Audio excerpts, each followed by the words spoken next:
Archers take on the 2023 PLL Championship with a game that was closed out by Dobson with a last-second save. Rewatching this game, I realized just how high-powered the Archers offense actually is. Going up against the Water Dogs with one of the best defenses in the league, they were able to score in some creative ways all game long. This fast break is a great example of it. Ogden comes sprinting down the field and has an opportunity for a shot, but instead he goes one more to Ament on the crease.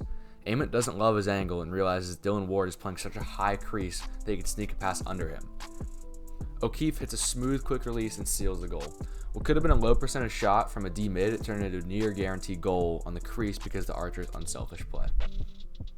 The vision of the middies in this Archers team was ridiculous. As the midi comes flying out of the box, all I imagine him seeing is a bunch of Waterdog defenders clustered in the middle. But somehow, he spots O'Keefe on the backside wide open. There's two impressive things about this pass. First of all, he throws it with his right hand, which is the opposite way of his momentum, and he places it just high enough to get over the defense, but allows O'Keefe to still be able to get it. We have to give major credit to O'Keefe also. He's able to jump at the perfect time to receive the ball right next to his shoulder. Since he placed his body in a shooting position, when he caught it, he was able to quickly release the ball. If O'Keefe didn't jump and caught the ball, he'd be in an awkward position to shoot. The best part about O'Keefe is that inside finishing isn't even his specialty. He's one of, if not the best outside shooter in the world, and he showed it with this two-pointer. Watch how after he gets the ball, he drifts backwards to avoid the defense and make the slide longer. Moore feeds O'Keefe right on his shoulder with open space. In one swift motion, O'Keefe transfers from up on his shoulder to an underhand golf shot. He keeps his posture high and his head high like he's going to shoot low to high, but instead he shoots low to low and Dylan Ward is completely confused. In this play, watch how Trey Leclerc comes down the alley and sees some hesitation on the switch on the pick.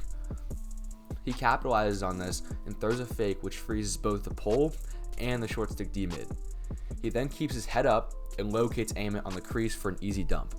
Since Ament has so much space, he throws a couple fakes and increases his angle before he shoots. Trey Leclerc had an absolute day, with that assist and two more goals in the tally sheet. One came from this little creative play off the ground. O'Keefe gets topside on his defender with a near wide open shot, but hits the pipe. Leclerc spots the ball on the ground. Instead of trying to smack it in, which it might look like from afar, he actually picks it up and backhand shovels it in, making it even more impressive. Leclerc faked Dylan Ward so badly out on this play, he got sent out of the game because he probably tore his groin. Leclerc comes flying out down the field and realizes that Ament's man is sliding up to him, so he dumps it to X. Instead of just hanging out, he aggressively cuts the goal and hits a subtle 1-2 fake, pump low, finish high, and this had Ward sliding in the crease.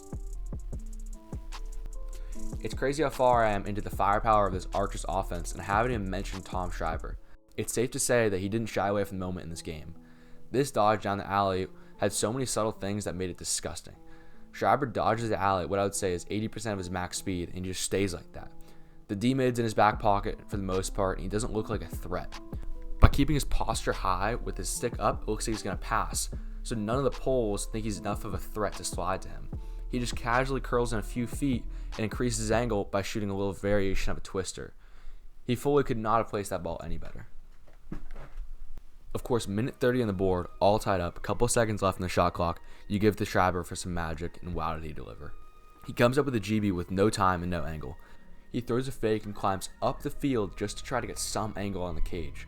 And while his momentum is moving away from the cage, from nearly the 2-point arc, he rips a shot into the top of the cage. This shot was powered almost entirely by his wrists because he couldn't get any power as he was moving backwards. This game came down to the last second with a shot from Caraway from the 2-point arc that would have sealed the game for the Water Dogs. Honestly, it's probably the best takes the Water Dogs could have had, and all credit to Caraway with the placement, but Dobson was just better and won the game. This Archers defense deserves an entire video by itself, so that will be coming out soon. But all credit to the Water Dogs for making this a battle because this Archers team was ridiculous.